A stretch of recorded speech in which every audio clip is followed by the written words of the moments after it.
হবে, সামনের পাহাড় ভেসে যাবে, শুধু স্বর্ণ আর স্বর্ণ, স্বর্ণ আর স্বর্ণ, হীরা মানি মুক্তা বের হয়ে আসবে।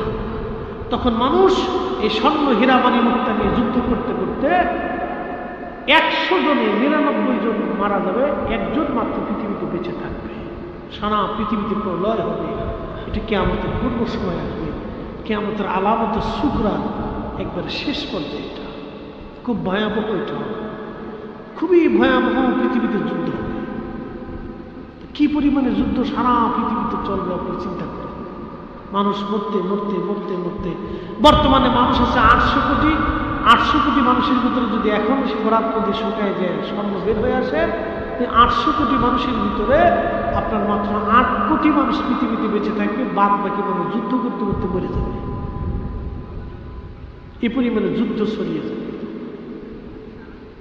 প্রিয় উপস্থিতি, আল্লাহ আমাদেরকে এই ভয়াবহ ফিতনা থেকে যেন বাঁচায় রাখে। সকলে বলেন আমিন। আল্লাহ আমাদের সুদরাগুলি দিন দিন আসতেছে আসতেছে। পিয়ারা রসুলের কদম মুবারকে খুব কাঁধ দিয়ে কামড় দিয়ে ধরে রাখবে।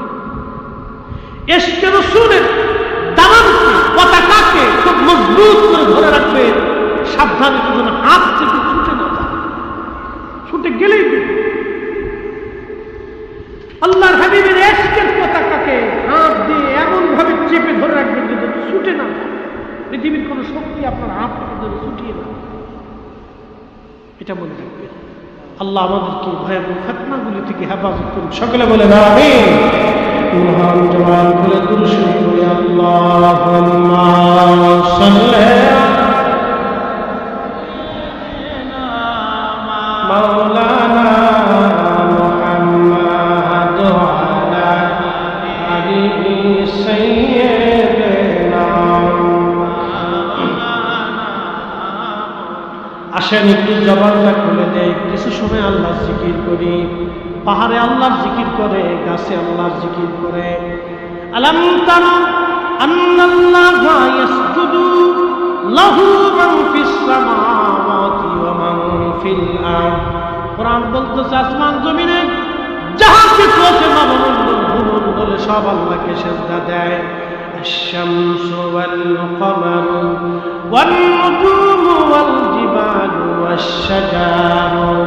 পাহাড়ে গাছে মাছে, সূর্য তরু নক্ষত্র লতা পাতা,